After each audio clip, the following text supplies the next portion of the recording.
Yes, yes.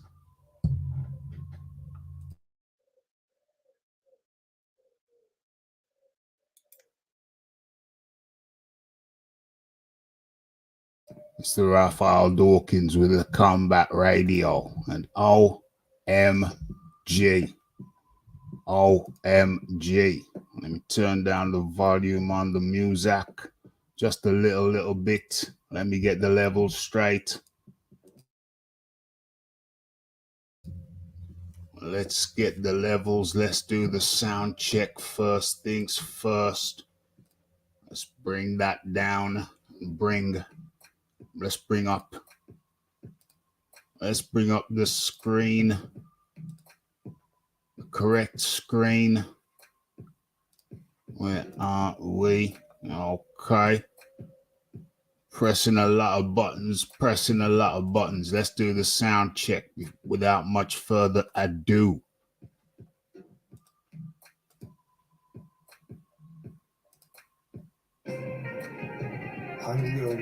Time.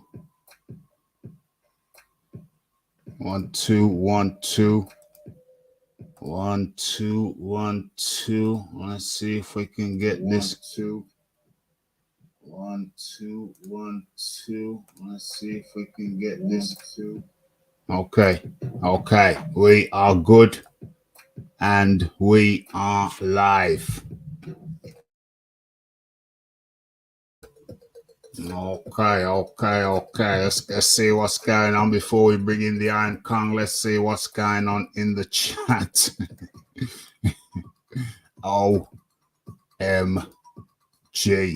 OMG. No, that's the Kong. Is that Dr.? Yeah, Dr. Kong. I thought you meant the Fight Doctor. I haven't seen the Fight Doctor for a few weeks. Fight Doctor, where you at? But anyway, let's where do we begin? I want to share something on my screen. I got a lot of windows open. Where we at? Let's get this thing up. Stop sharing that.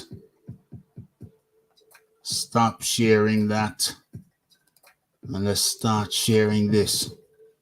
Let's get this thing started properly. So is that on my screen? No. Yes. No. Yes. Okay. Let's see if we can hope the levels are good. Let's go. We're gonna find out who the best man is.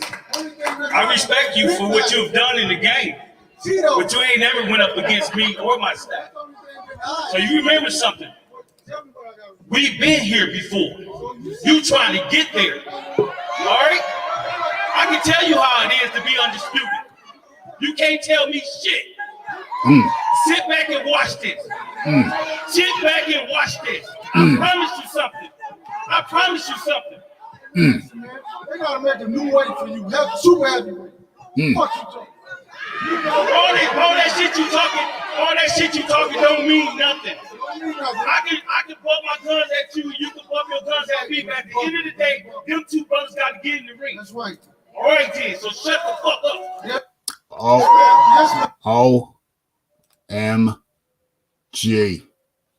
OMG. Start this thing with a bang. Start it properly. Hold on. Let's get that out of here. How many windows have I got open? Okay. Let's kill the volume in that and let's keep it going. Do I want to do it that way or do I want to do it that way? How do I want to do it? Well, first and foremost, before I introduce esteemed guests tonight on the panel, let's get into the chat. Let's welcome in the Red Glove Militant. Yes. Edge note. You got numbers. 50 KOs. You got 50 KOs under your belt, Edge note. I didn't know that. Is that on the cobbles? He lost so bad because of the white drain. We're going to get into that. And that's the question, isn't it? That's the question. Let's get the question. Let's get the question up on the screen. Why did he lose so bad? Why did he lose so bad? Why did he lose so bad? OMG. Let's get this in there. Let's get this in there. Put that in. Let's have that scrolling. Let me see that scrolling. Yeah. Why did Errol Spence lose so bad? Bud Crawford. Pound number one. That's too much. I should have just left it with the first sentence. Who else? Edge note in the building. SKNRGB, better known as the Iron Kong, up in the building. We're going to get to Iron Kong in a second. The Tone, how do you do? Good to have you up in here. The John Daly up on the panel. We're going to get to John in a second. Malcolm Marcel, good to have you up in here. The UGC Flame, good to have you up in here. You know why Spence got beaten so bad? Like Public Enemy said all those years ago, don't believe the hype. Damn. You think it was all a mirage? You think it was damn.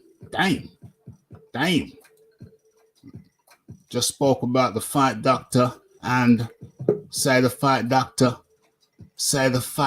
3 times and he will appear. That's what I was told. It looks like it's true.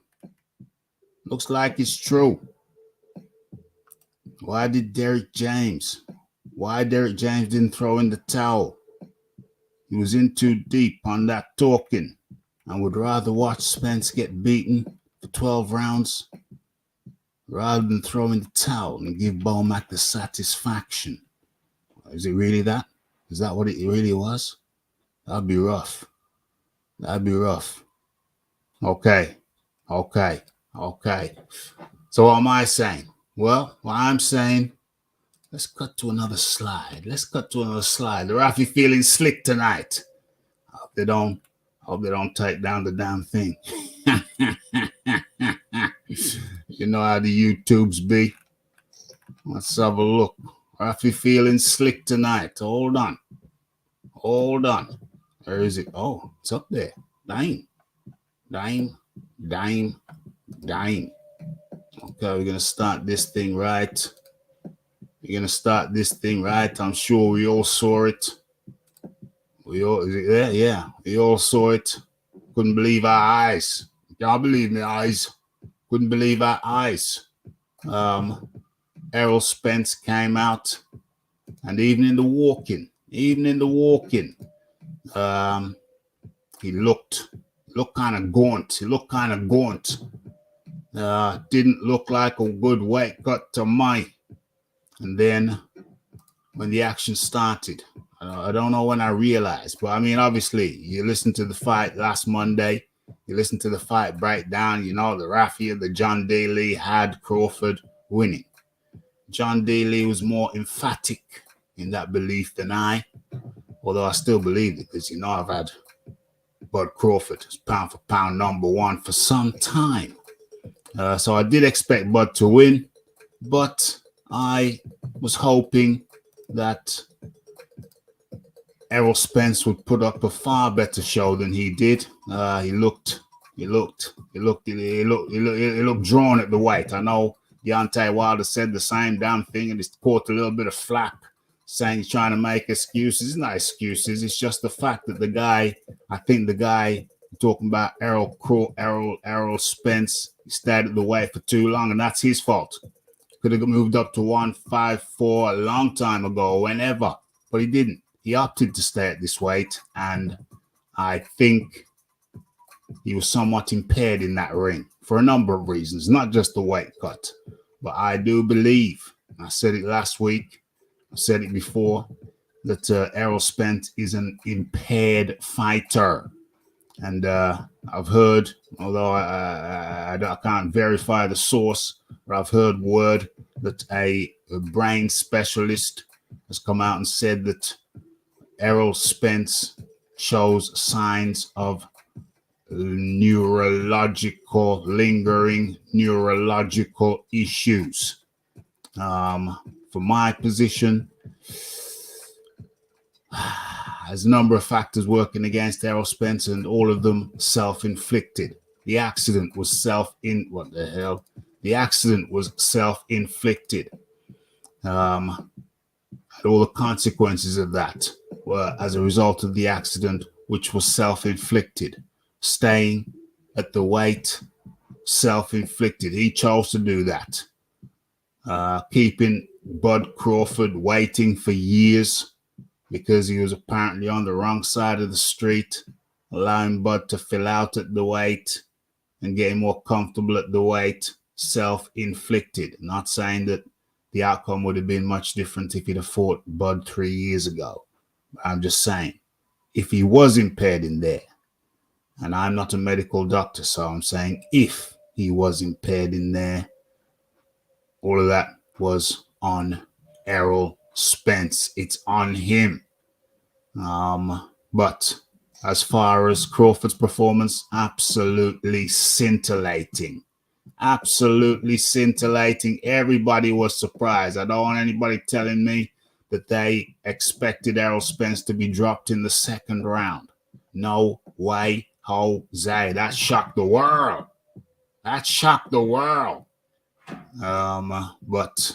But can't take nothing away from Bud Crawford. He's what he did in there was absolutely scintillating. You know, I'm not one for punch stats and whatnot, but if you do look at the punch stats, they are quite astonishing in Bud Crawford's favor. The man could barely miss. Errol Spence. I can't say any other way. Can't go around the thing, but I think he was impaired in there. Does that take anything away from Bud Crawford's performance for me? Absolutely not. That was, if Spence was at his best, I still think he would have got battered. Maybe not as bad as he got battered on Saturday night, but he was still got battered. I think I've said enough for now. Let's pass it over. And in comes a man in the Caribbean, the Iron Kong. Come in, Iron Kong. How do you do?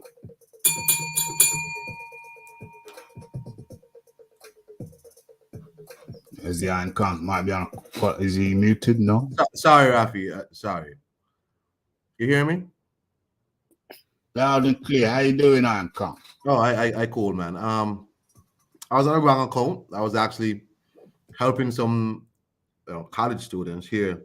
Tomorrow is Emancipation Day.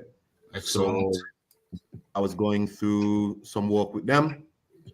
So I mixed up my profile, my professional profile and my trolling profile. I figured as much.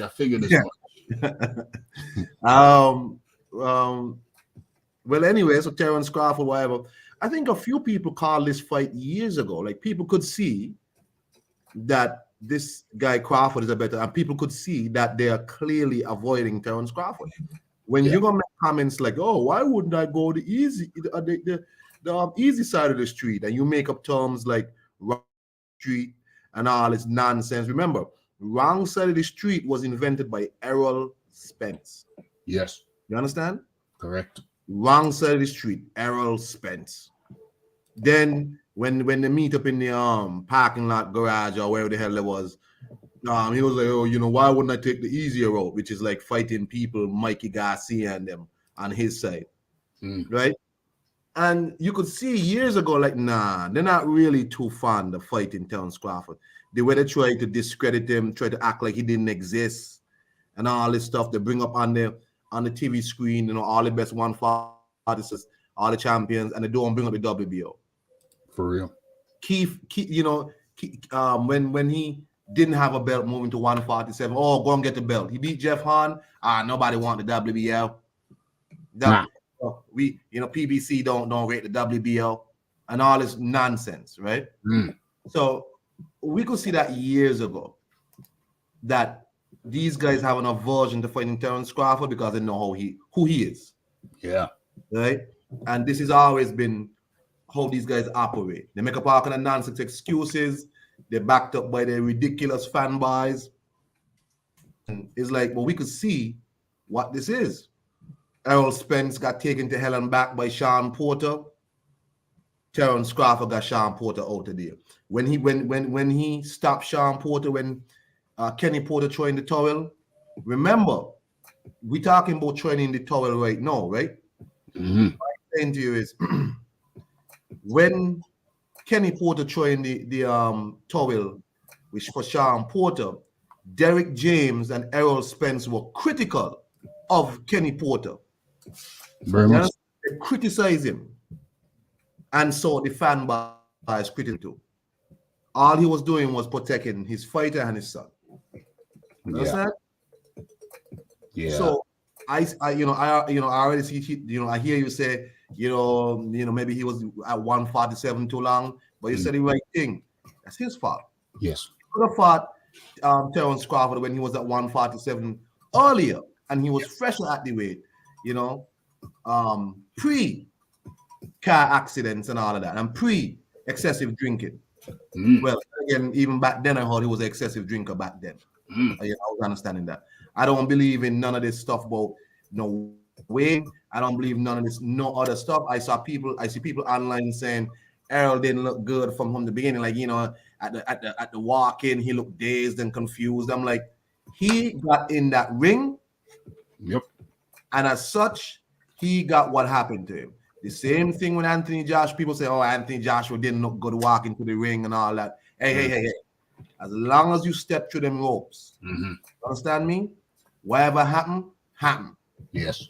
And I don't think at no point in time, I think if he had fought Terence Crawford when he had just come to the welterweight division, he had a better chance. He allowed Crawford to get used to the weight, get big and strong, and no problem for him. That's my opinion. Yes. And that was the Iron Kong. And in comes, he's not the man from the Caribbean, but he's another man from Middle Earth. It's the John Daly. John Daly, how do you do? Yeah, I'm good, Raf. Good. How's your mic? You told me. Yeah, okay. Sounds a bit clearer now. Talk to me, John. Talk to me. Good to have you. Talk to me. Well, first of all, why did Errol lose so badly? Yes. I don't want to hear anybody talk about the weight drain because everybody who was picking Spence said that he was going to win because he was the bigger man. So the ones going straight to the weight drain are the ones who were all talking about how Spence was too big, too strong for Crawford. Too big, too strong. Yeah, saying that Crawford was too light in the ass. So I don't want to hear anybody talking about weight drains now because you can't have it both ways. It's one Can't have it both ways. Yeah. The other thing that I think Kong just pointed out about the difference in performances against Sean Porter, importantly, Spence fought Porter before the car crash. And the reality is, in every single department, Crawford is a better fighter. Yeah. That's the reality of the situation. Would he have had better punch resistance without the car crash? 100% believe that is the case. Why did he have the car crash? Because he was drunk. So the other thing that we've got to look at is fighters that do not live the life, it catches up with them. Yeah. There's a huge long list of fighters that partied too hard, got beat, lost fights that they had below par performances based on not living the life. And when you look at them in the ring, Spence is not a significantly bigger man than Crawford. No, not at all.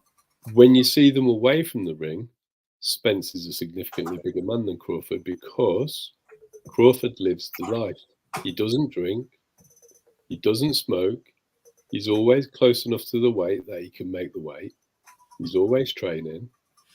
And that's why when you see them 3 months out from a fight, Spence looks twice as big as him because he doesn't live the life that a fighter should live. And that's part of it as well. It isn't just having the superior skills. It isn't just having the better athleticism and better power. I mean, in every department, Crawford was physically stronger. He pushed Spence around in the clinch. He was better in the pocket. He's got the longer reach, and he was better on the outside. It's faster, better footwork, better IQ, and a harder punch. So I think the only real difference that maybe would have happened when Crawford first went up to welterweight is that Spence would have been more durable. If we went through when they ran up on each other, not that long ago, and at that point, Crawford was touching Spence in his belly, saying, "I'm going to hurt you." He was always confident that he could hurt Spence. And looking at the way they avoided this fight, I think Spence knew there was a high chance that was going to happen. I think Spence's power has been grotesquely overrated. The knockouts at a high level have really dried up a long time ago. And a lot of his early knockouts were against 140-pounders who'd been dragged up to welterweight. I think the hype, the PBC bubble that people live in, the inactivity, the soft matchmaking have contributed to a false idea of how good Spence is. And at the same time detracted on the fact that Terence Crawford is one of the best boxers, certainly of this generation. And should he go up to 154 and actually become undisputed there, then he's got a real shout for all-time great status in the genuine way, not a boxing Hall of Famer way. Real talk. It was just levels. That's why he lost so badly for me. Real talk. Let's talk now about who was better, Crawford or Mayweather. And that's a big thing. That's a big topic. But what I will say about that is that Mayweather never unified. Mayweather never unified a belt. Mayweather never fought for undisputed. And Crawford has done that twice, and I think it's very realistic. The Charlo fights. We know Charlo. Jamel's gonna fight Canelo, and if he makes the crazy mistake, because what the WBC said, what he petitioned the WBC to allow him to keep his belts, go up, fight Canelo, and then come back down and defend his undisputed title or titles or position, undisputed positions. Now, if Jamel is crazy enough to do that, to fight Canelo, which I think he's going to lose, fine, comes back down and fights Crawford, who I believe Crawford's next fight, it could be against Thurman. There's a lot of talk about Thurman, but he's got an IBF mandatory has been made for, or is about to be made for, Boots Ennis. If Crawford then beats Thurman, highly likely, or Boots, highly possible, highly probable. If he then does that and then is granted the opportunity to fight for undisputed against Jamel Charlo, I think we're going to be looking at a 3-time undisputed. And like I just said, if he does that, then we're looking at a genuine ATG. You want to say something, John? Only that I didn't think the fight doctor had answered the question as to why Spence had lost so badly. Yeah, we're going to the fight doctor. He's next. Fight doctor. Come in, introduce yourself, my friend. Oh my gosh, he's cooking them mushrooms. The fight doctor is in the house on Rick James status as always. Good afternoon, evening, gentlemen. How you doing, fight doctor? You've been missing. You've been MIA. I thought you'd had a bad batch. No, well, I've been doing a lot of traveling lately, so I've been That's good. out and about. That's good. Just getting back from Dallas, and before that, I spent some time in South Africa. Damn. Yeah. Damn. Hey, that's good stuff, man. That's good stuff. The fight doctor spreading his wings, and definitely, you're still on the mushroom risotto. Yeah. Well, they've got excellent mushroom risotto down in South Africa, so you know. Damn. Okay, well, good to have you back. Good to have you back from your journeys, from your travels. Now, did you catch the fight? I did. So, shout out to the Iron Kong. Shout out to Mr. D. Lee. Shout out to Mr. Dawkins. And I've been telling everyone who would listen for like the last year and a half that Crawford was going to stop Spence. So I was not surprised by the outcome. I was a bit surprised by how dominant Crawford was. Sorry, I missed your first sentence. Sorry, say that again, please. Yeah, so I've been telling everyone who would listen for like the last year and a half that that Crawford was going to stop Spence. So I was not surprised by the outcome, but I was a bit surprised by how dominant Crawford was in the fight. I figured the fight, even though it would end in a knockout, it would be a bit more competitive. But Spence was never really in the fight outside of maybe the first round. In fact, on my card, I didn't give Spence a single round. I gave him the first round. Now there was an argument because that round was close. Yeah. And I noted on my card that the first round was close, but I think that Crawford edged the first round because he basically threw the cleaner punches. Okay. And I saw Spence hitting a lot of gloves and elbows in the first round. He was the more active guy in that first round. But, you know, Crawford was landing the jab. The jab. I mean, the jab was killer. And those counter shots, I mean, beautiful counter shots on the inside. You know, Crawford's inside work Saturday night was like, you know, it was like Picasso, Rembrandt. It was just artiste. Okay, it was the sweet science, like the calculus of the sweet science, is what we were witnessing. Okay. Yeah, it was just beautiful display of boxing. And Crawford, as I've been telling folks, was able to take advantage of Spence's lack of fundamentals.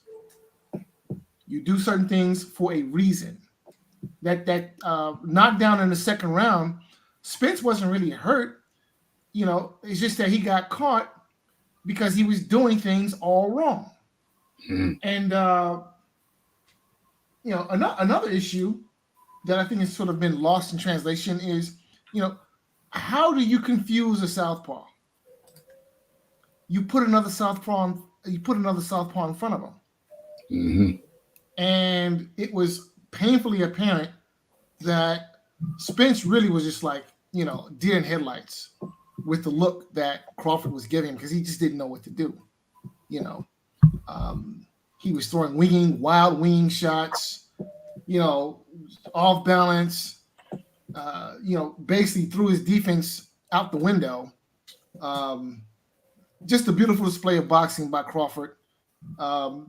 This is the reason why we didn't see the fight 5 years ago, because I think everyone understood what was going to happen. And listen, something has to be said about Errol Spence's handlers and why these glaring flaws in his game have not been corrected. Why has he been allowed to go this far, this deep into his career without fixing some of these inconsistencies? Right? I don't get it, but there's something to be said about the guy, and I've said this before, that boxing is not a sport. You should not treat boxing like a sport. You should treat it like a religion. For real. Right? You have to live boxing. You have to pray at its altar every day, whether you have a fight coming up or not. And it's clear to me, it's been clear to me for some time that Spence is not that guy. He does not practice the religion of professional prize fighting at all. Okay? The drinking, the other distractions in his personal life, he associates himself with the wrong people, Charlo, right? Baby mama drama and all this extra. You need to be focused on living a Spartan lifestyle and staying focused on your craft, whether you have a fight scheduled or not. And anything that would detract from that needs to be removed from your circle, quick, fast, and in a hurry. Okay, so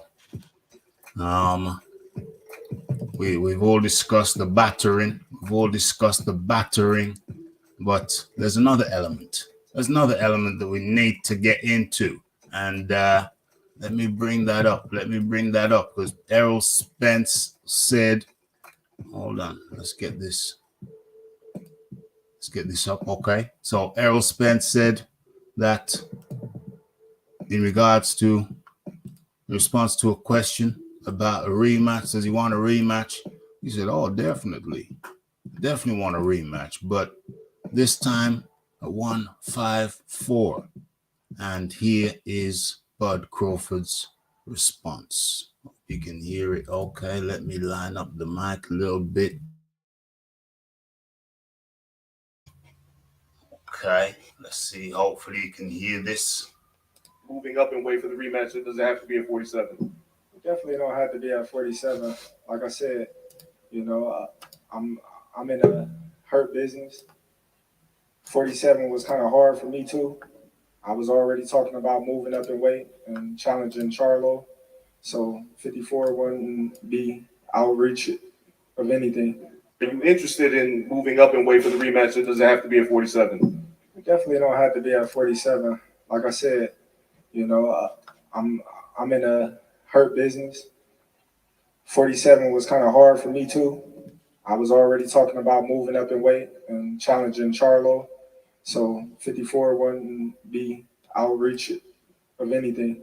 Are you interested in? Okay, let me get the levels out to turn the master level up. Let's bring that back down like so. Let's bring the music back in. Let reposition my mic. Yes. Peace, Mr. Dawkins. An excellent panel. Peace to the chat. That is the Leon figures up in the building. Good to have you, Leon. Okay, so the next question that I'm gonna put out there for the people is, should Errol Spence take the rematch? What do I think? Well, what's going on? Press the button. There you go. That's better. What do I think? I hope Errol Spence retires. Why? Hopefully he made life-changing money for that fight. I don't know. The numbers aren't in, but it's certainly the crowd were litty. The energy was litty. Hopefully they made bank on that, and hopefully it's enough for Errol Spence to retire comfortably with generational wealth. Hopefully that's the case. He's already a multi-millionaire, so he should already be comfortable if he made sensible investments, and it appears he may have done. Bought the house, bought the farm. I think that's always a wise move. I can't understand people who make big money just buy a normal house. You get some farm hands in, get a farm hand in, come in every day for a few hours, maybe one, maybe two, get a little garden, growing vegetable garden. So you got your vegetables as well as your livestock, and you can basically live off the land as if you were a pauper. But you know, you're a multi-millionaire. So that's, to me, that's a no-brainer. That's just me. I hope he retires. I do believe he's impaired.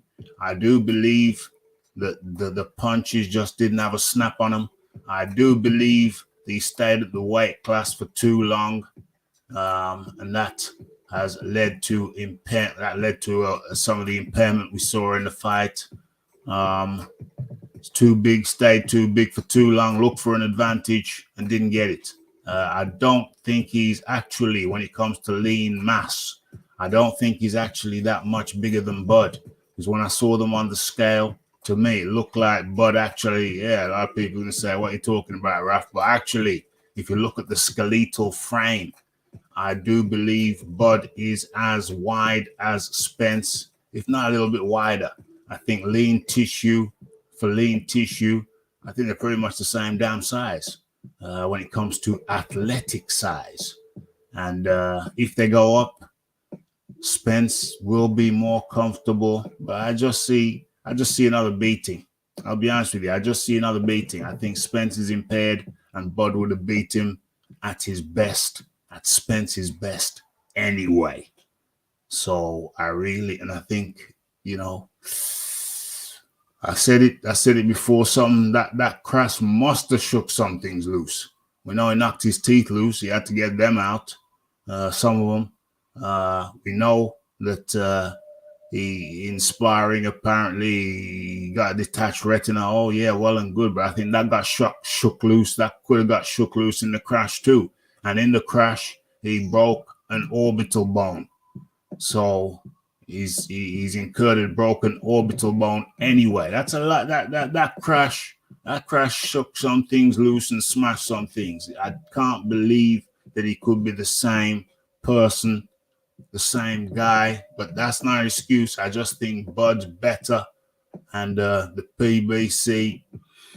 I think Errol Spence was a great fighter personally, but I think the PBC protected him from Bud for years because Bud is just better in all departments. I've said it before, and I'll say it again. My hope for Spence winning the fight was just that he could grit it out, that he had more grit.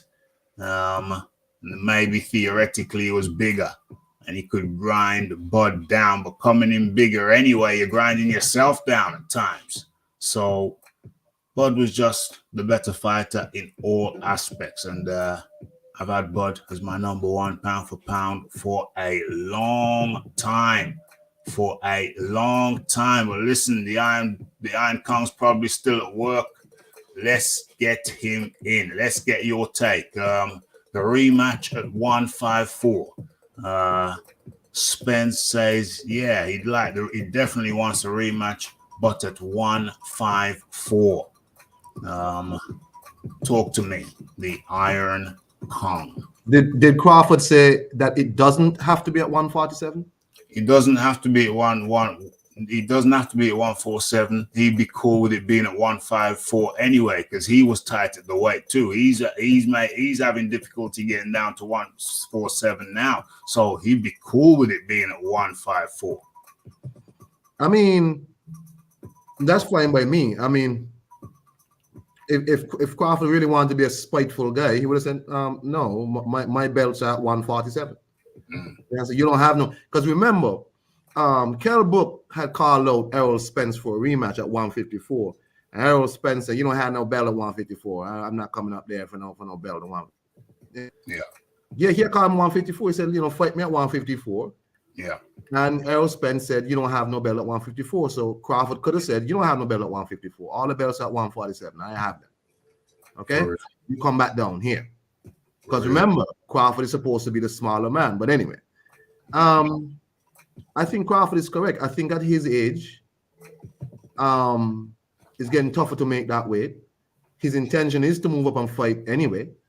So move up, fight, beat up Spence again, because he has nothing to do with the weight. He's simply a better fighter than Errol Spence. To do with people say like Bo Mack out-coached Derek James. Yeah. I just think Terence Crawford is a better fighter than Errol Spence. It could be at 147, it could be at 154. Not gonna change. You understand me? So I don't think it matters the weight. It might benefit Crawford more because Spence fights the same way all the time. Yes. All the time. That's how when Ugas punched him in the face, he froze up like that, and somebody told Ugas, don't F the money up. And Ugas didn't attack him because the same way Errol Spence fights all the time, and Terence Crawford's style is made for that style. That's all. Yeah. So 154, it does not matter. Let it happen. That's easy money for Terence Crawford. For real. The John Daly. Hold on a second, John. What is this? It's the return. It's the return of the Cal L. I already did a bank job with the Pigeon.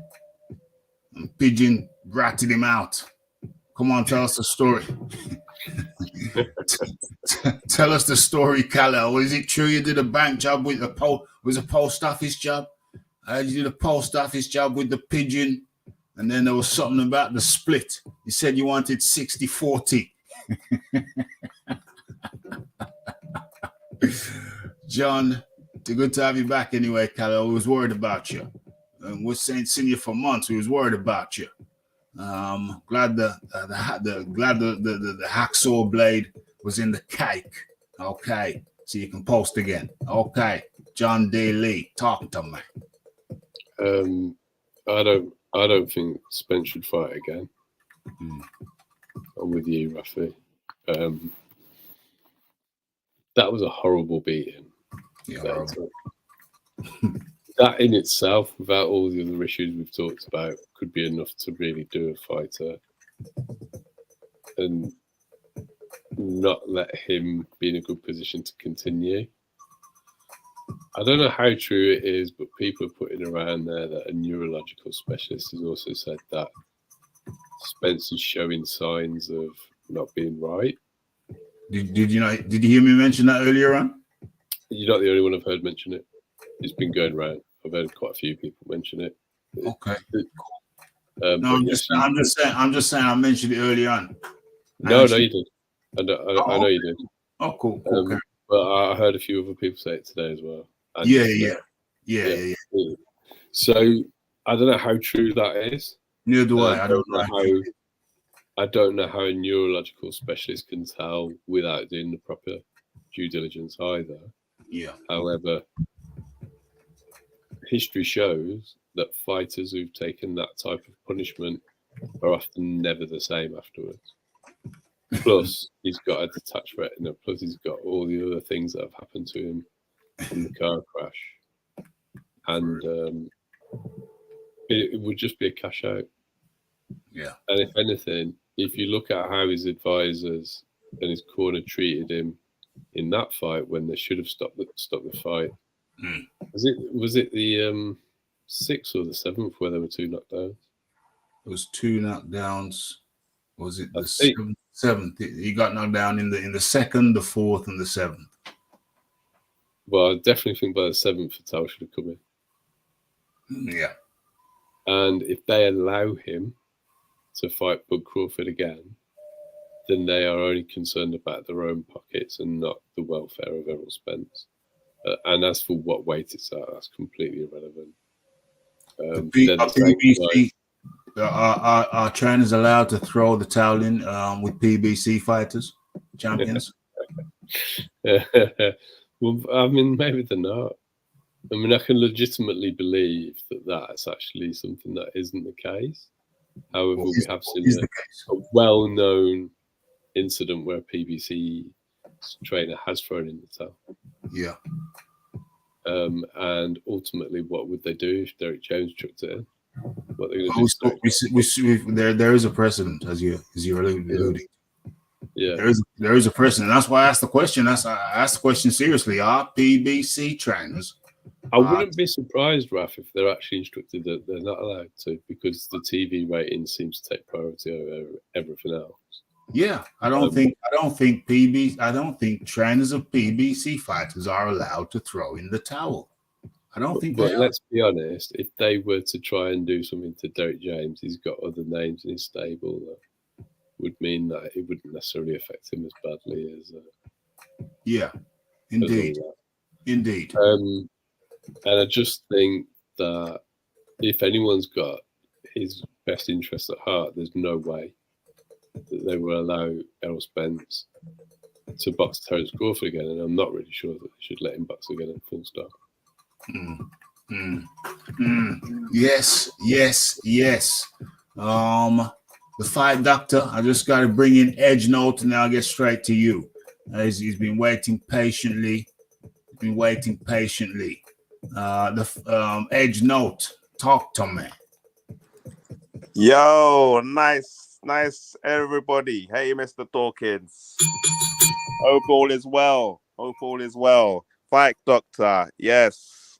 Nice to see you. Rick James status as always. Let me just give a shout out to Liquid Bullet Productions up in the building. How you doing, my man? Hope all is well. We talk soon. Good to see you up in here. Check out Liquid Bullet Productions if you're into true crime and all kinds of stuff like that. Very good channel, excellent channel. Okay, Edge Note, good to have you up in here. Talk to me. Yes. I'm gonna, I'm looking forward to Liquid Bullet Productions because you told him he's into true crime. So I hope to see like the crime of the decimation of Errol Spence on one of those videos on there as well, because this is what we saw. That was a true crime. I thought the police was gonna mark up the chalkboard of where Errol Spence landed all those 3 knockdowns. Damn. So like, okay. So go back to the first question. Yeah, why was Errol Spence bad? Yeah, like there's a few reasons for that. Number one is acknowledgement. He did not acknowledge that Terence Crawford is better than him. Yeah. Mm-hmm. Now, what do I mean by that? Is that obviously when you play football, yeah. You play football, all right? There's the top team, there's the bottom team. When you are facing a top team, let's say you're Errol Spence and you're facing someone who is better than you, you have to think, okay, he's better than me in this and this and this. What do I need to do to defeat this person? Yeah? However, if you think that you are a top team, you're gonna go in and say, you know what? I'm gonna do what I normally do, and he has to try and stop me. Yeah. So what Errol Spence did was the being naive, thinking that he can go and do what he normally does to every other fighter, bully them, try to do the same tactics, and not be aware of what Terence Crawford brings to the table. Because he went in there very naive. He thought he would go in, start bullying Crawford, start with the jab, and then he'll come in the side and start beating him to the body. And he didn't realize that Terence Crawford was jabbing him all night long in the face. For real. Yeah. He didn't realize. And then he didn't know what to do, because that was his only plan. And that was his only strategy that worked for so long, for so many years. It worked. So then he thought he would do the same thing to Crawford, because he listened to the hype. Crawford's too small. But he didn't look and analyze the situation. Terence Crawford has got 100% knockout ratio at welterweight. 100% knockout ratio at welterweight. Yep. He's knocked out every single fighter he has faced at 147. Can anybody name me another fighter at 147 who has knocked out? People say, "Oh yeah, journeyman," like Deontay Wilder. He knocked out journeyman. Yeah.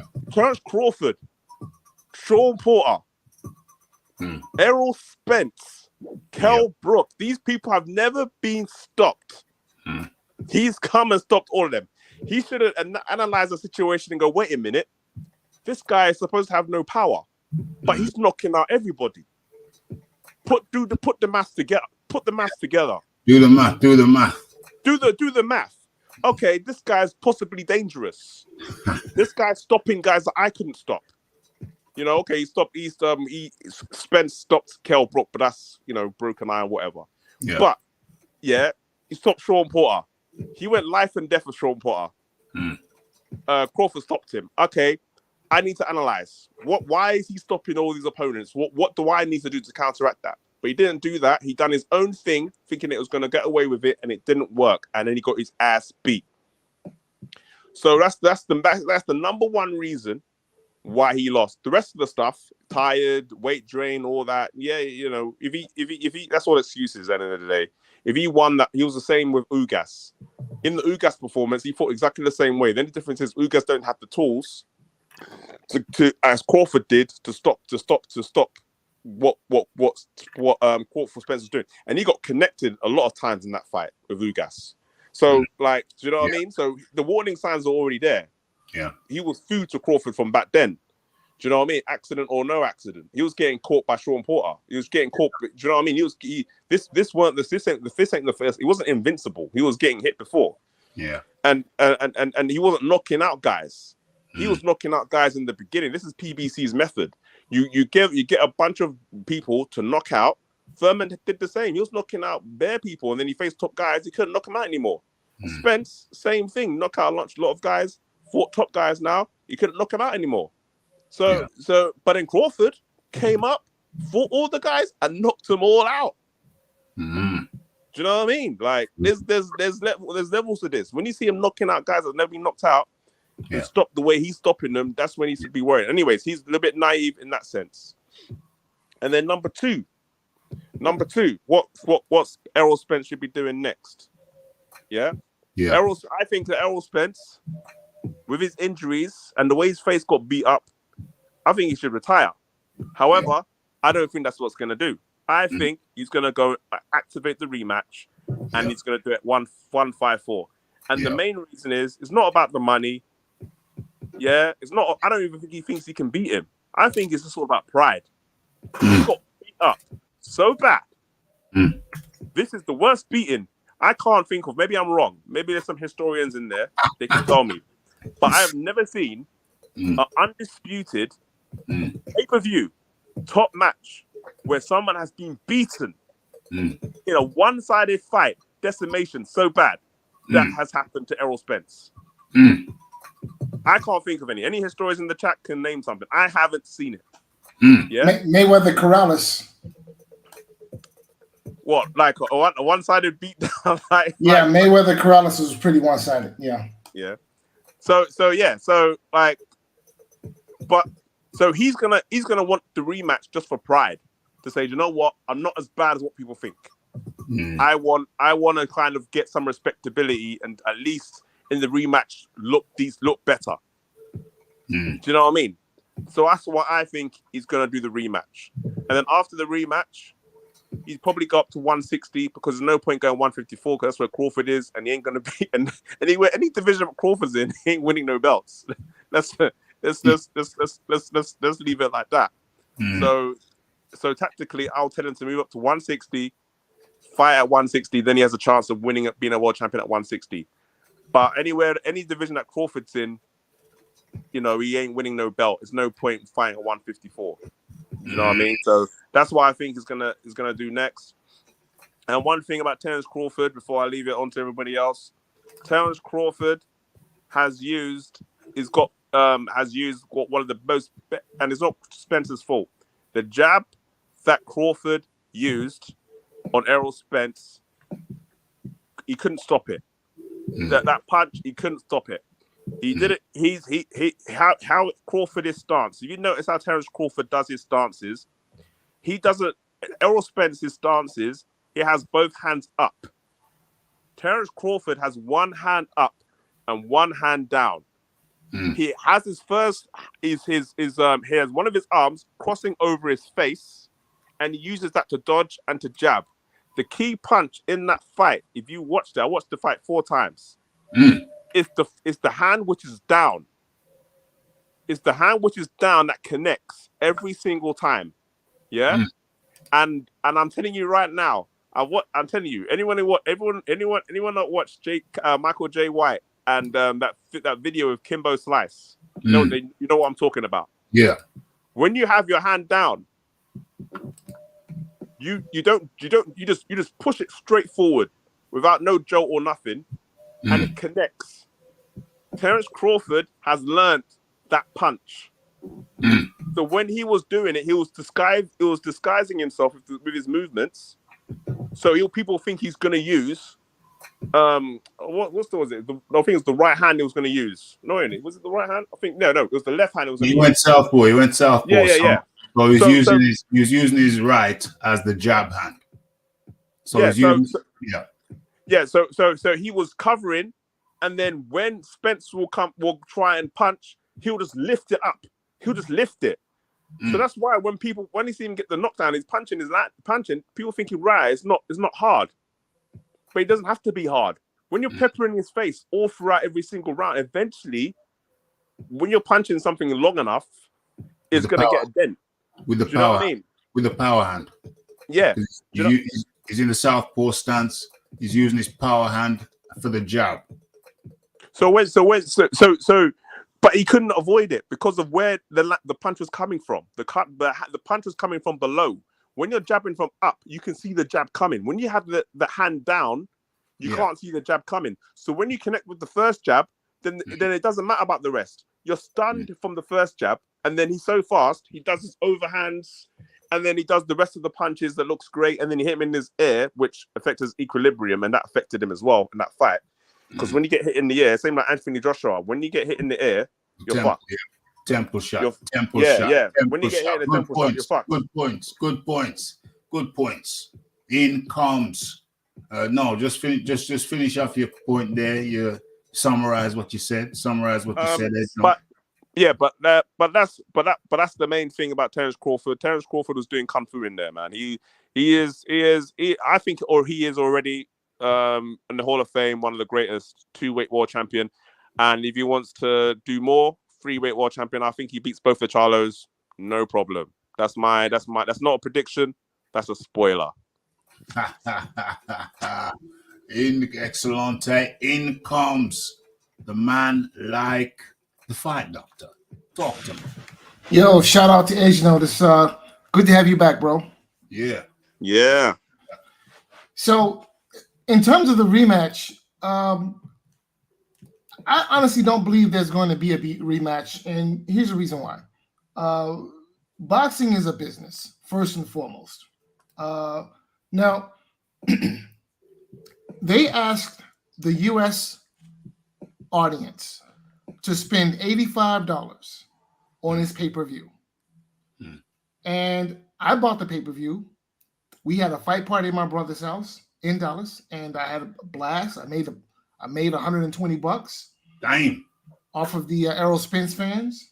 Damn. And the undercard maybe left something to be desired, but the main event made up for the undercard, in my opinion. Right. And it was worth the $85. But now, having seen what I've seen and knowing what I know, question is, would I pay $85 to see what will probably be a replay of a one-sided fight? The answer to that question is HELL to the NO. It's not happening. Now, look, if they want to put on a rematch, I will watch. But I'm not giving you $85 to watch a massacre. I'm sorry, but no, I'm not going to do that. Right? We all thought it was going to be a competitive fight. It was a legitimate look. you have the top guys in the division who also happen to be at the top of the pound for pound list. How often do you get to see that? Both the guys in or near their prime, at the top of their game. Yeah, that's worth the price of admission. So I was happy to pay $85 to see what I saw Saturday night. But now, knowing what I know, fight was not competitive. I didn't look on my scorecard. I did not give Spence a single round, not one round. Dang. Okay, most folks only gave Spence one round. Yeah. Maybe if you were generous, two. If you had too much to drink. Yeah, there's no way. There's no way you can give him two. But carry on. Right, but maybe if you're a casual and you felt sorry for Spence or you felt like you were in a giving mood, you would give him 2 rounds, right? I didn't. I wouldn't. But having said all that, he knocked him down, what, 3 times? Maybe 4. Right? He actually carried him the last 2 rounds. Yeah. He could have ended matters in the 7th round. He definitely could have ended matters in the 8th round. But Crawford took the 8th round off. Yeah. There's no question in my mind he took the 8th round off, right? So having seen that, you guys are gonna ask me to pay another $85 to watch another beatdown, another one-sided fight? It's not gonna happen. Look, okay, fine. Have the rematch. Yeah. But I will not be paying for it. No, sir. So that's why I think the rematch is going to happen, because hopefully the people who make these decisions understand that, you know, an immediate rematch is just not going to fly in terms of the financials, because you're going to have to pay these guys, you know, big money. And look, the boxing public are just not going to be there. I mean, how do you promote the rematch? I mean, what do you do? I know what to do. I know why. But I love to hear it, because I've had a complete loss. How do you promote the rematch? Well, it's quite simple, yeah. Because what you do is this. I put a video out on this before. What they're gonna do to sell the fight, and what's gonna convince you, Fight Doctor, to buy it, is that Errol Spence is gonna come out, give it a few days, a few weeks, you know, bruise up, wound up, and then he's gonna come out and go, you know what, man, I was weight drained at 147. I clearly wasn't at my best. Do you know, if I was at 154, I'm telling you, it'll be a completely different fight. Everybody saw my eyes were all droopy. It was all, do you know what I mean? You know, and people will be convinced.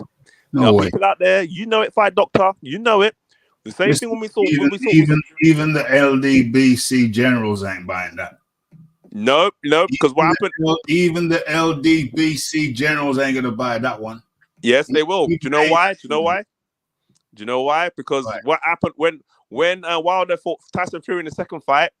That was a one-sided beatdown as well. And what happened after that? There was a third fight.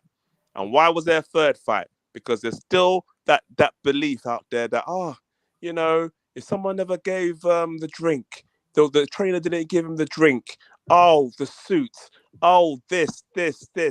They just put enough doubts in people's minds, and they're thinking, if things are a little bit different, Wilder could get the win in the third fight. So but here's and this is what they'll do. They'll plant the seed. And they will say, he was weight drained. Look how weight drained he was. He looks much better at 154. And they will say, but here's the problem with your theory, right? Is that nobody really bought all that crap that Wilder was selling. Well, the thing for is, the third fight. But it still happened, though. It still happened. The third pay-per-view happened, and I've already seen a video put out there that's Crawford had loaded gloves already. Already. I'm telling you, this is what I'm saying to you. This is what other people claiming that Spence didn't look right because he was drugged. Yeah. That they will do it. The other thing that we're talking about, the PBC, when have they ever looked at how well a fight is going to sell on pay-per-view when they make a fight on pay-per-view? We've had Andrew Ruiz versus Luis Ortiz on pay-per-view. Wasn't Charles Martin Luis Ortiz on pay-per-view? I believe so. So as for making logical decisions based on sales and forecasting accurately about how well fights will do on pay-per-view, the BBC have a horrendous track record. So I think Edgenode is actually right, and I've started to see it already.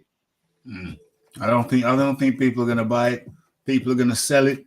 But I don't think I think this time. And that's also true, because when you look at the numbers that they sell on PVC with pay-per-views, they're not good. I think this time people are going to be wiser.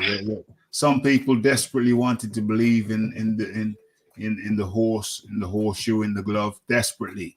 But I think even they realized, looking back, that was a load of crapola. But we ain't got no time to tarry. We got to move on.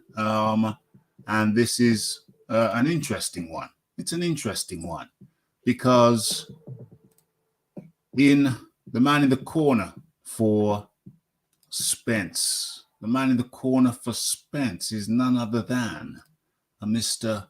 Derek James. Mr. Overrated. James. Now, well, that's why I'm starting off with you before I go to John's turn, but I'm starting off with you, Fight Doctor. Derek James is going to be in the corner of Derek James is the man in the corner of Anthony Joshua.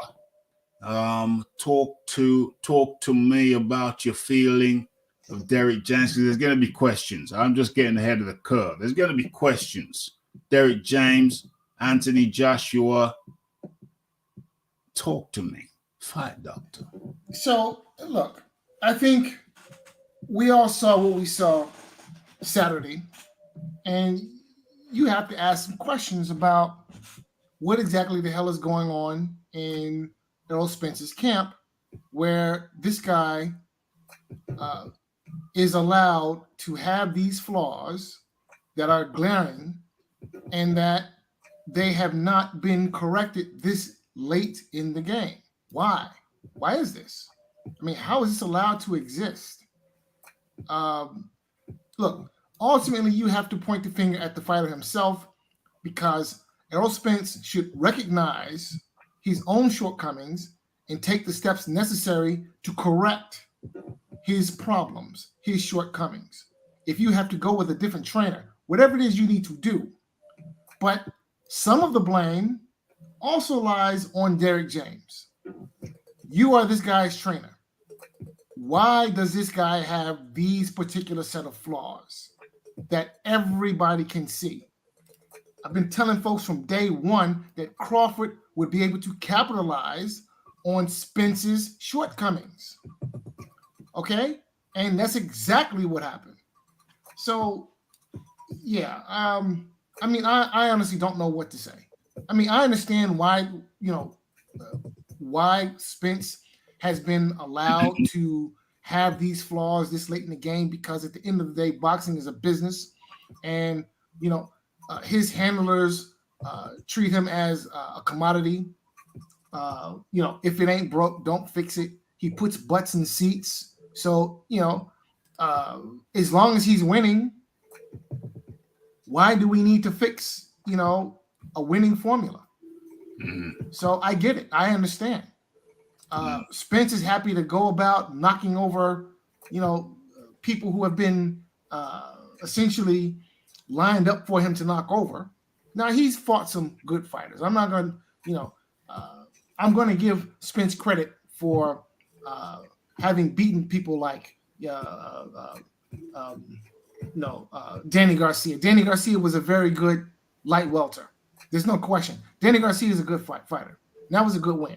All right. Sean Porter, excellent fighter, in my opinion. Okay. I thought the loss to Kell Brook was razor close. That fight could have gone either way. And I don't think any of the luster should have come off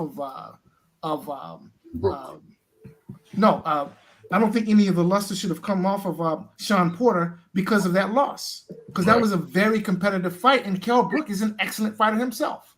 Yeah. And that fight was razor close. I thought Porter did enough to win, to be completely honest. And I think it speaks volumes that Kell Brook didn't give Porter a rematch, because maybe we would have seen a different outcome. So, look, Spence does have some good wins, but the guys that he beat, outside of Kell Brook, really didn't have the tools to capitalize on his flaws. But we go back and look at the Brook fight, and I told people this, year and a half ago. Kell Brook was making Spence look amateurish in spots, and maybe had that been the pre-Golovkin Kell Brook, perhaps that fight would have turned out differently. The outcome would have been different. Yeah. So boxing is a business, and this is how we get the things that we get. This is how we get Errol Spence, having been, gone this late in the game and not having corrected his flaws. So, the rematch, it could be at 160. It does not matter. The outcome will be the same, except this time it won't take 9 rounds. It'll take 6. Mm-hmm. Because now Crawford understands what's in front of him. And his boxing IQ is somewhere in the stratosphere. Yeah. Right? So when you have a guy this gifted, this smart, this dedicated to the game, right? And you want to give him a second look, what do you think is going to happen? We already saw a massacre, right? Next time is going to be worse. I mean, look, listen, and I hate to think of it, God forbid, but maybe next time Spence doesn't walk out of the ring. I mean, did you see what I saw? Because I saw complete and utter domination. Listen, the punch stat numbers, and I don't put a lot of weight in the punch stat numbers, but they were ridiculous. Yeah. Crawford is landing 56% of his power shots. Mm-hmm. Crazy. Insane crazy. For real, right? for real. And when your money shot is landing at that with that type of consistency, and you are a professional prize fighter, you're doing serious damage to the other guy. And let's not forget, this guy is detached retina, been in a car accident where he was thrown out of the car. He's got a drinking problem. Enough is enough. There doesn't need to be a rematch. Enough is enough. There don't need to be no rematch. But pertaining to Derek James training Joshua, what thing I'll say about that? There's going to be question marks now. Because Spence was defensively terrible. One can argue is terrible. But that's it. Flip the coin. That to me looked like I'm gonna have to say just my opinion, that to me looked like an impaired Errol Spence. Did Crawford make him look impaired? Yeah, most likely. But to me, he wasn't impaired Errol Spence. He ain't right. He should not be fighting anymore. Neurological damage, lingering neurological damage. People have been talking about the slurred speech. Damn, talking about slurred speech. What about me? People have been talking about the slurred speech for some time. And he needs to hang him up just for his own safety. He really does. I've said it before. I've said it umpteen times. Multiple things got shook loose in that crash, I believe. And he really just needs to hang him up. It's a serious thing now. It's a very serious thing. The shots he was taking, no, something's wrong. Bud Crawford's impeccable, great fighter, my pound for pound number one for some time. So obviously, my feelings about Bud Crawford. It's obvious. But Spence, really, I hope he hangs him up. Not trying to be funny. I honestly fear for his safety, his well-being, his health if he carries on. I hope he hangs him up. Does he gonna hang him up? I doubt it. He's gonna be out there in December and he might get seriously hurt. He's already got some things knocked loose. Next time around, it could be really, really bad. I hope everybody gets together. with Spence, all his loved ones get together and just sit him down, let the swelling go down, sit him down, let him watch the fight again, and it is not healthy. It is not healthy, but he's not going to retire like he should. He's going to come back in December. Hope he does better, but he's dicing with his health now. He's dicing with his health now. Now, with relations to the how does that connect to Joshua? Well, Derek James is going to come in for some criticism, some justified, some unjustified, and him being Joshua's trainer. This will be the second fight. They're going to say, well, dang, why are you with a guy who was so defensively poor with his charge? Spence, Errol Spence. Why? Well, listen, I got an easy answer for that one. Not to say there's not any merit in it, but my response is Joshua's already come out and said, I was with a trainer who didn't teach me about defense. So he's upgraded. He's upgraded. Any way you want to look at it, any way you want to cook it, any way you want to cut it, Derek James is an upgrade. So can we look for impeccable defense from Joshua? Well, I think Joshua is a guy who knows that he needs defense, and so he's going to be focused on that as well as attack. So I don't think people should be overly concerned and think that James ain't teaching Joshua defense, because Joshua came out and said James is teaching me defense. I feel like I'm back at school. So regardless of whether you think he shouldn't have been trainer of the year for the last 2 years, Joshua's learning from him. Joshua's learning from him. And there's going to be question marks. Well, should he have gone with Bomac? Should he have gone with Bomac? But Bomac isn't known for training heavyweights, and I've heard it said multiple times. But then the counter argument is James isn't either, so I may as well have gone with Bomac. But then I'll say, well, hold on a second. If you ask me who's a better trainer out of James and Bomac, personally, my personal preference would be Bomac. But then again, factor in that sometimes you can have a fighter that makes you look better than you are. I'm not saying that this is the case with Crawford and Bomac. I'm not saying that, because you got other people under his charge like Shakur Stevenson, although I don't know if Bomac's Shakur Stevens' main trainer. But he's got other guys I believe under his charge who are very good. So I don't believe that you can really fairly say that, although you can question it. There's a question. Look at Virgil, or is it Virgil Hunter? Only turned out one good fighter ever, or one top fighter. So, there's question marks. But what I will say is that I think Joshua's already said that he's a good teacher. He's a good teacher, and he's brought in to teach. What else do I want to say on this? Let me just make sure I cover before I go over to John Daly and then to Edge Note. What is it? Is that a point that I wanted to make that I didn't?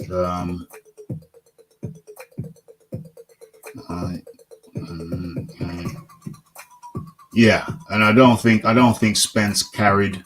I don't think Crawford carried Spence. I think he fought intelligently throughout. And people may say he wasn't measured, but he clearly was measured. You could see by the accuracy. He was very measured. If you're fighting and you're punching so accurate, then by definition, you're measured. You're calculated. Calculated may be better than measured, but you take your pick. He was either measured or he was calculated. And I think he fought extremely intelligently. You've got to be looking at him. You've got to be looking at him as a potential ATG right about now. If he beats Jamel, if Jamel goes up and comes back down, and he beats Jamel at junior middleweight, then he's just boom. He's high ATG. High ATG. Rafi, can I just chime in on that real quick, and then go to John. Yeah. I would like to see Crawford go after Alvarez. Well, Beat one step Alvarez. at a time. One step at a time. Let's go up to junior middleweight before we go to super middleweight. So the problem is that I don't think Charlo is coming back to 154. Well, he asked them. He petitioned to hold, so that he could maintain his belt. So, I mean, if he changed his mind all of a sudden, he's gonna have some explaining to do. Well, you have to understand the reason why he wants to hold on to his belts is so that he can wear them going into the ring against Alvarez. After the fight, those belts don't matter anymore because he's not going back to 154. I promise you, he's not. John. Carry on. No, I'm gonna defer to John. John D. Lee, come on in. Well, I was on the panel when you did a show about Anthony Joshua going to Derek James. Yes. And I wasn't very keen on it at that point. And partly because I've never been sold on Spence. So I've always consistently had this feeling. I think I've mentioned on your platform on numerous occasions how upset I was at Kell Brook taking the Triple G fight. Yes. Because I thought he should have fought Errol Spence, who was his mandatory, before he took the fight. Because I thought he would win. And the reason he lost the fight was because he broke his other orbital bone. He was winning the fight. Yeah. His face broke. Yes. And he was beating Spence due to superior skill. Also, when I look at Jamel left Shields to go to Derek James, and I think Derek James did improve Jamel when he moved across. Yeah. However, he's lost twice, and I think he lost twice under Derek James, or just once. He lost to Tony Harrison under Derek James, definitely once. And he was more with Castano. But he got knocked out by who knocked out, Charlo? He got knocked out. I don't think it's been knocked out. Was that the older Charlo who got knocked out? No, neither.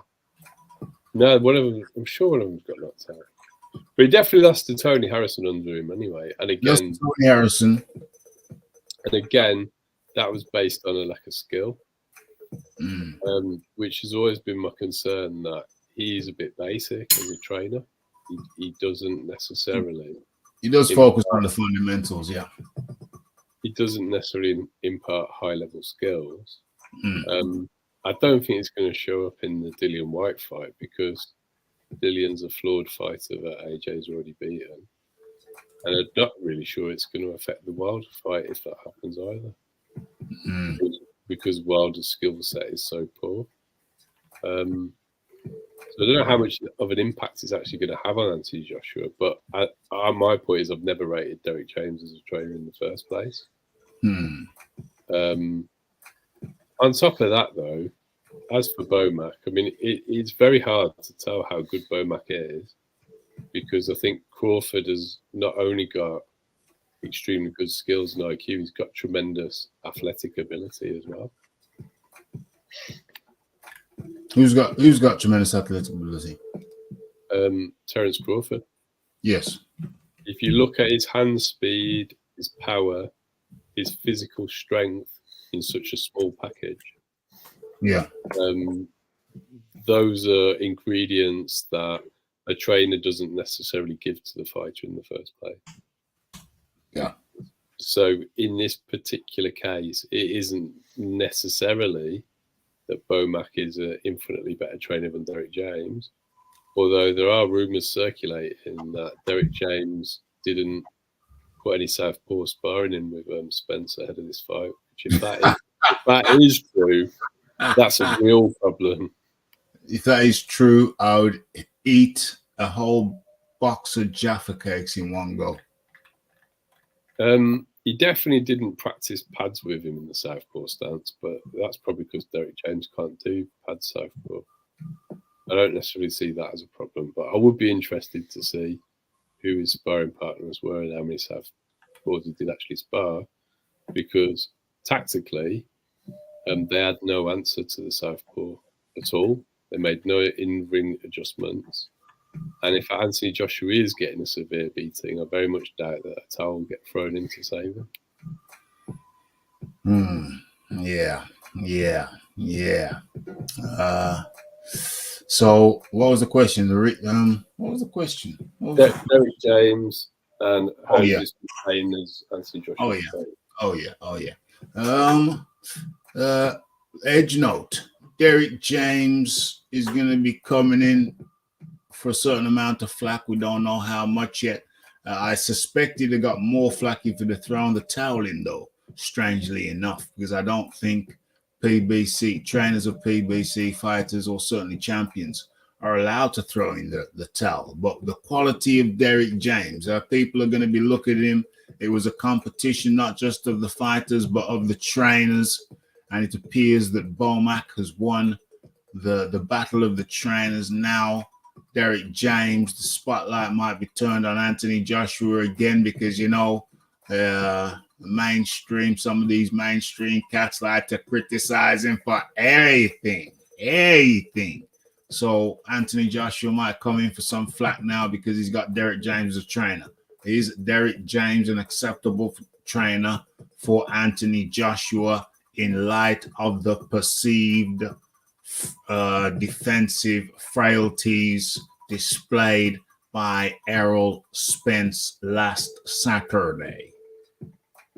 Yeah, for me, I'm not overly concerned, to be honest with you, because, you know, like, even though we're saying, like, you know, Errol Spence has been exposed, you have to take into account that Errol Spence is facing one of the greatest fighters in his era in Terence Crawford, and is an exceptional case. Before he fought Terence Crawford, he beat everybody at 147. Do you know what I mean? And if Terence Crawford was still at 135, then no one would be doubting his defensive ability and stuff like that. They'll be saying, yeah, he got hit, but most of the time he beat Danny Garcia. I didn't rate Danny Garcia, to be honest with you. At 147, he ain't done nothing at 147. But Danny Garcia, people rate him because he was good at 135, 140, sorry.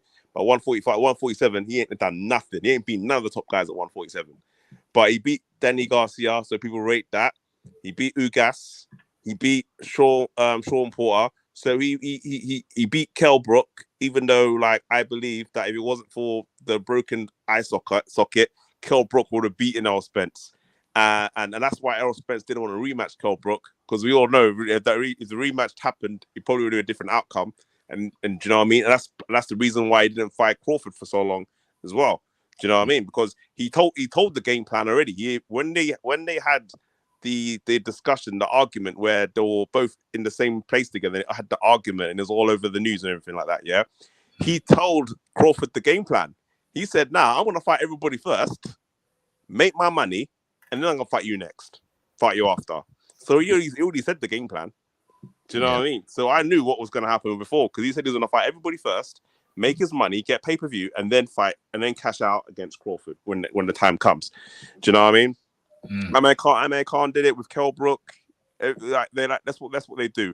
Ryan Garcia is going to do it with Devin Haney. He's going to wait, milk all the money he can, and then maybe fight Devin Haney last. That's what they all do. They all do the same. They all do the same thing. But in regards to Derek James, I wasn't worried, because, to be honest with you, like, number one, Crawford's a special fighter, and number two, like, the opponents that Anthony Joshua's facing next, Dillian White, like, they're worse than Errol Spence. So, like, they're like, Dillian White is finished. He's done. So that fight, he should beat Dillian White, no problem. If he loses to Dillian White, he should retire for sure. It's just no point carrying on. Just for the shame. And Deontay Wilder, you think Errol Spence ain't got no defense? Like, this guy, there's nothing to worry about. Like, so I'm not worried at all. He fight Usyk. Only fighters I'm worried about is Tyson Fury and Usyk. But even then, I feel like, you know, I don't think Tyson Fury is a good fighter, but I don't think he is the same fighter as he was. And I don't think he is I don't think he is that much skill-wise ahead of Anthony Joshua that is going to be don't know, anything, you know, do you know what I mean? So I don't think it is that much. Usyk is the only guy I think out of all the boxers that everybody's worried about, and he's got the skills that will be undisputed and he can be everybody. But like, you know, in regards to the trainer, people say about Bomac, you know, it's easy to say because people are saying what's his name? Derek James. People were saying not Bomac is the Crawford trainer, isn't he? Yeah. So people are like, he's talking about Derek James. I thought he's no. I'm just talking about in regards to like people. I'm saying it in regards to people wanna talk about James now because his fighter lost so badly against Crawford. But you have to remember, like, you're as good as your last fighter. Like, you know what I mean? Like, you know, like everyone was like, what was it? Freddie Roach was like the best trainer in the world because he had Manny Pacquiao, and then you know, who's he had since? Do you know what I mean? Like, you know, and then you got what's his name? Andre Roche, was it Hunter? What's his name? Yeah, he had Andre Ward, and then he got Amir Khan, and what did he do with him? Do you know what I mean? Like, you know, it's you know, like I think that Derek James is a good trainer. He understands boxing, but then at the same time, it's down to the boxer to kind of implement what the coach is telling you. Yeah, and I believe that with Errol Spence and his attitude. And you can tell his attitude was against, like Crawford's attitude is getting the job done. Crawford's attitude is he's cold. He's like got cold. It's like I want another body. I don't care how it's done. Do you know what I mean? Like what do I need to do to beat this guy? I'm gonna do what needs to be done to get my opponent out of there. Whereas Crawford, he's got his ego. Is like, okay, I want this to be a throwback fighter like Hagler, Hearns, and I'm going to do what I normally do, and it's going to be entertaining for the fans. And Crawford's like, hey, you do that. I'm not going to get involved in that. Do you know what I mean? Yeah. I want you to think that's going to happen. That's what's going to happen. But I'm going to tell you what will happen. Do you know what I mean? And I think that's the difference between the two. He was thinking more romantically, and that's why he went into the kind of wanted to go into that slugging fight style, whereas Crawford was just like, okay, I'm just gonna dismantle you piece by piece. I don't care if the fans don't call it a classic. Do you know what I mean? Like, I just care about being undisputed, and I think that's the attitude. I think that's the problem with that. So, you know, so yeah. In regards to that, I don't think Derek James. I wasn't worried. I don't think I'm worried. I don't think, you know, and when you look at the choices. What choices did Anthony Joshua really have in regards to coaches to go to? Do you know what I mean? You have to look at that as well. You know, people go to Eddie Reynoso, you know, like, you know, I don't rate him. Like, he's got Canelo's coach, but I don't rate him as a coach. Do you know what I mean? Like, because look, Canelo, he's, you know what I mean? It's very hard for Anthony Joshua to choose a coach which has a consistency of good fighters. But actually, there's one coach that I would mention that has the most underrated coach in boxing, that has got the best record for developing fighters and making them champions. And do you know who that is? Who? Guess. Well, I mean, what's his name? Brendan Ingle's dead now, so it can't be him. No. Current taking fighters. What you say? He does what? He's a coach. He's a coach. He does what? He does what? Develops fighters and makes them into champions. I tell you who he is. Yeah, I tell you who he is. Shane McGuigan. Oh yeah. I forgot Shane about McGuigan, the most underrated coach. If he should have gone, stayed in the UK and gone with him, because what I've seen with what he does, he's a very tactical coach. He's the only coach that I have seen that will go into a fight and thinking, what do I need to do? What he did with what's his name, Billam Smith. What he does is he will analyze an opponent and says, "This is what I want you to do. I don't care if you've never done this before. I want you to do this to beat this opponent." And he has a record of getting fighters and getting them to win belts and getting performances out of fighters that never would have. Do you know what I mean? And I think that when people leave him, it goes downhill. Every fighter that has left him, Josh Taylor, what's his name? Frampton. Every fight or Coley, every fighter that leaves him, they lose. The careers go downhill. You're gonna say Dubois is gonna lose as well now because of that? Yes. That's not because of that. That's not the reason, though, is that's it? That's not the reason. It's because he's fighting Usyk. But I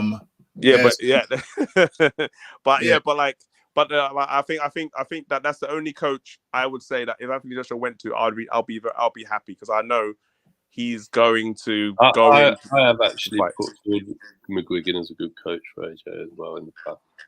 Yeah, he's got to stay where he is now. I don't think he should keep changing. No. And I agree with what Edge Knight said in that the opposition isn't the same as fighting Terence Crawford, so it's not as relevant. For real. But the fight doctor's back. Oh, but we haven't got you left on the same.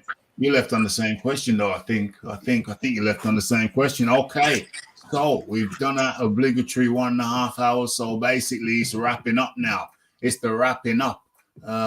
So the fight doctor, if you'd like to do your wrap up for me, please, just whatever you want to say, whatever is on your mind, your final words, sir.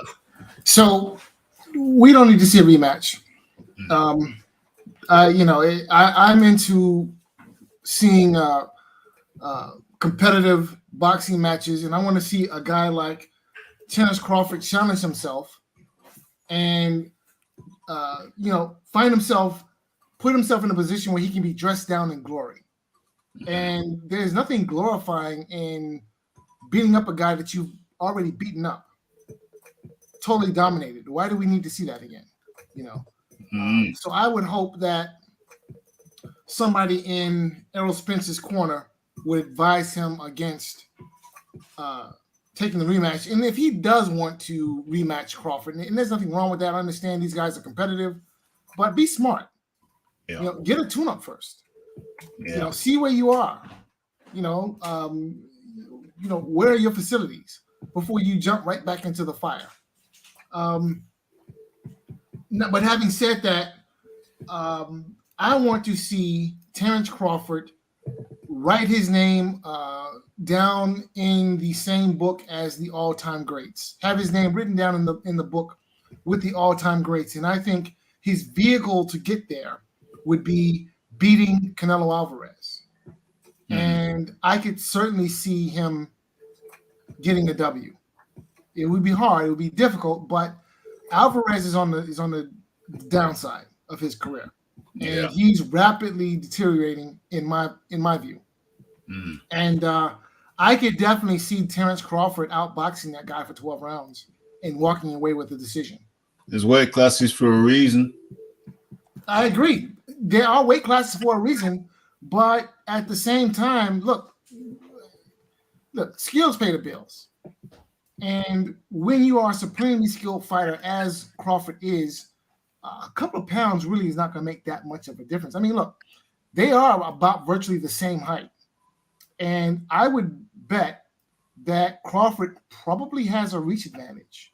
It's a massive, I mean, look. One at a time, John Daly. All I was going to say is Crawford's got an enormous reach advantage. I think it's like a 5-inch reach advantage. Over Canelo? Yeah. Wow. And they are about the same height. There's weight classes for a reason, though. Yeah, Canelo fights at 168. You can't get down to 168. Hold on. Edge, no. Where did Canelo start off? He started off at 154. Dimensionally. No, he started at 147. Yeah, you're right. Dimensionally, the fight doctor's right. In terms of thickness and those sort of elements, Canelo's vastly bigger. But because of the speed and length advantage that Crawford has and the skill set, I can see him getting a points victory. Just because he's so much quicker, he's so accurate, and he's a lot longer. in terms of reach. He's got something ridiculous, like a 75-inch reach. Canelo's only got like, it's something stupid. It might be 74, but he's got outrageously long arms for a short man. And Canelo's only something like 69-inch reach. I mean, hypothetically, you know, if they both fought 160, then yeah, you can rate Crawford. But Canelo's not going back down to 160 again. He can't make it. He has to be. Then the fight's going to be at 168. But then exactly. And that's like. But you see, you say that, but like Henry Armstrong went up 3 weight classes when we didn't have these in between weights anyway, and held all 3 titles at the same weight. Sugar Ray Robinson was a natural welterweight who never fought at the middleweight limit, and I think it does as much harm as it does good trying to manipulate your own weight. If I was Crawford, I wouldn't bulk up to fight Canelo. You'd want to maintain that speed advantage and just essentially not make weight. You just go in as the strongest self, and whatever that is, you go whatever it is. The main thing is that when you're putting on weight, is that like you try not to go above your walking weight. When you're at your walking weight, that's your main weight that you normally fight on.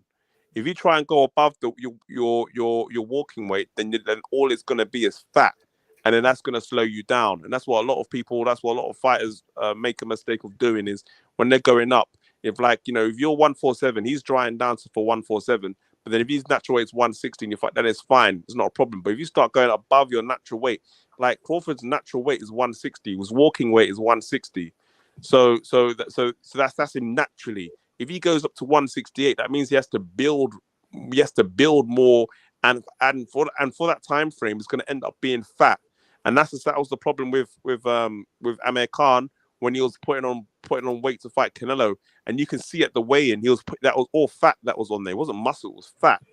Yeah. And that's and when you put on fat, then you're not conditioned properly. You're not conditioned properly because then you're gonna have to eat foods which is not healthy for you to build up to get to that weight. The only way I could see Crawford beating Canelo is by not going above his walk-around weight. But that doesn't preclude him from fighting at 168 pounds, because in the olden days, fighters used to do this all the time. And the only way he's going to beat Canelo, I don't think he could knock him out. I think Canelo's chin's too good. Say his reach is there, because I've checked Crawford's at 74.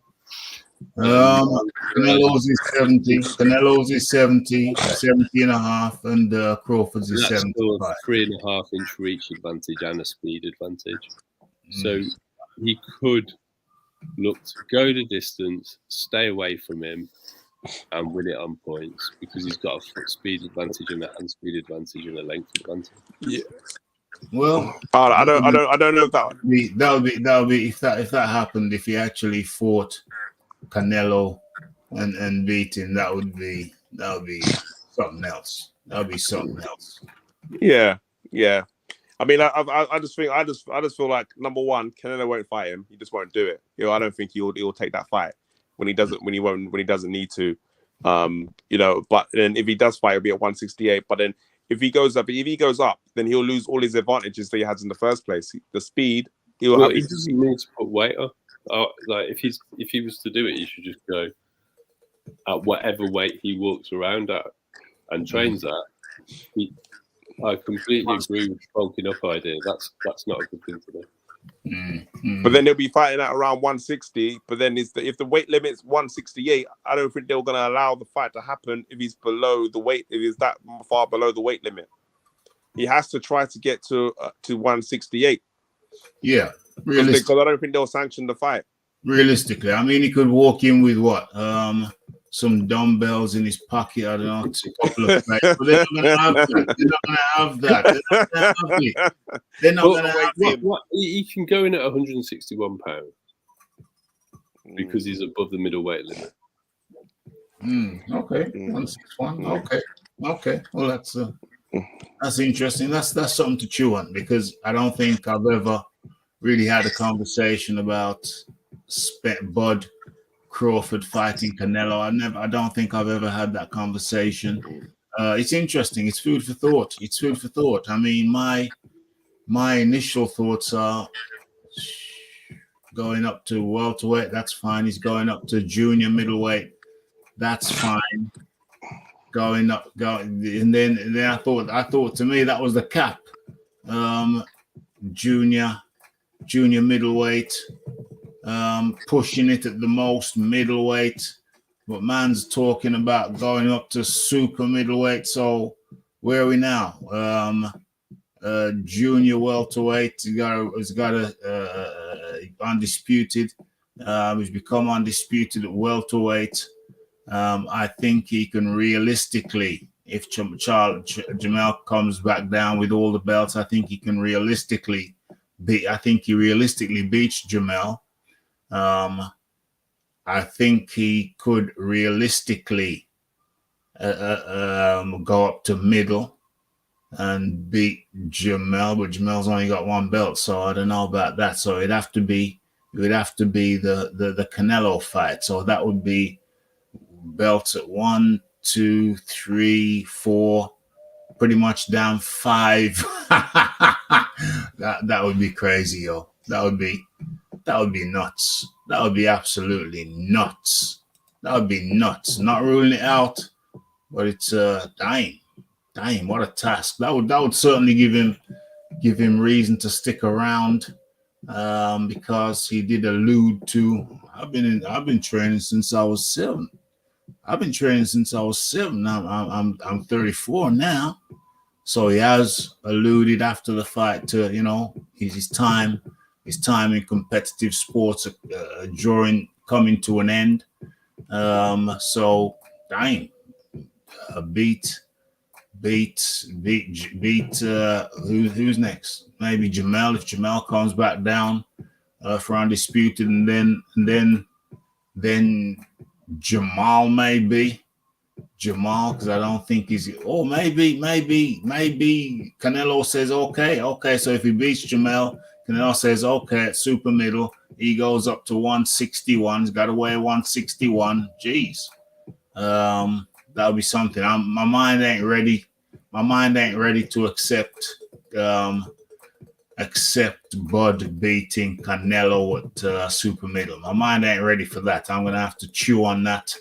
I'm gonna have to stew on that, chew on that.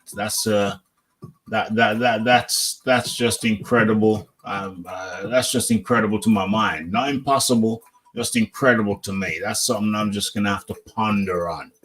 I'm a one step at a time type of guy. I just want to see him beat Jamel. I just want to see him step in the ring with Jamel.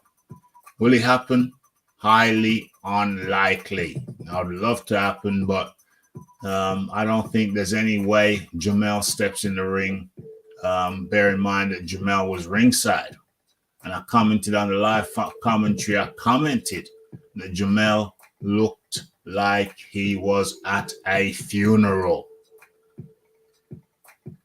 Looked like he was at a funeral. Who else is there? Final words from Edge Note. Thanks for joining. Yeah, thanks for having me, Dawkins. Been a pleasure. Thanks Absolutely. everybody for coming on the panel as well. Been a pleasure. Final words is, everybody witnessed a great performance from Terence Crawford, and look, no shame on losses from Errol Spence. Look, the main thing is we finally had the fight finally happened, and the main thing is making sure these big fights happen in the future, and that's what we want. That's it. Wicked, and much appreciated. And the John D. Lee, your final words, please. Thanks for jumping on. It's been very good chat with between all the panelists. Let's not forget the Iron Kong. Thank you to him and shout out to him. John D. Lee, your final words, please. Well, I always thought that Crawford would knock Spence out. Yeah, you did say.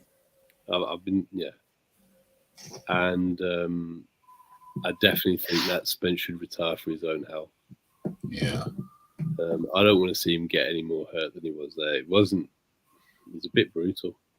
He was brutal. He was very brutal. And I'm not really a fan of Spence because I think he clearly ducked him, and I don't like that. No. Particularly when you have got a lot to say about it. Yeah. But I don't want him to be in a wheelchair or mentally incapacitated. So I actually genuinely think there's a real risk of that happening if they rematch. Me too. Crawford's already for me like a genuine Hall of Famer. Yes.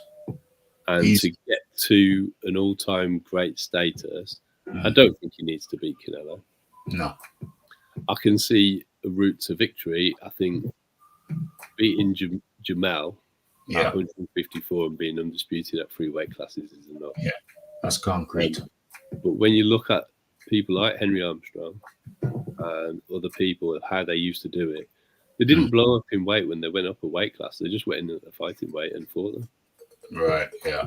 And that's the mistake I think people make when they try and go up too far. Yeah. I can see it happening, but I can also see Canelo winning that fight as well. I'm not sure it's necessary either. Yeah, I'm not sure it's a necessary risk. I'm not sure it is a necessary risk. Okay, folks, we did it. Thanks for sticking in, gentlemen. The Iron Kong, the John D. Lee, the Fight Doctor, the Edge Note, everybody who took time out to get some education and entertainment, much appreciated, and you're most welcome. And hit that like button, hit that subscribe button, hit that share button. You have been in tune to Boxing Talk with Rafi, the original wrap up, tap up, wrap up show. And Rafi's got a few things to do for work tomorrow. Before work tomorrow, I got a list of things to do, couple things to do. OMG. But thanks for joining me and the whole crew. I will catch you later on in the week, if not Wednesday, Thursday, for another edition of Boxing Talk with Rafi. Have a good night, have a good evening, have a good morning, wherever you may be. And the only thing left for me to say is, blessed.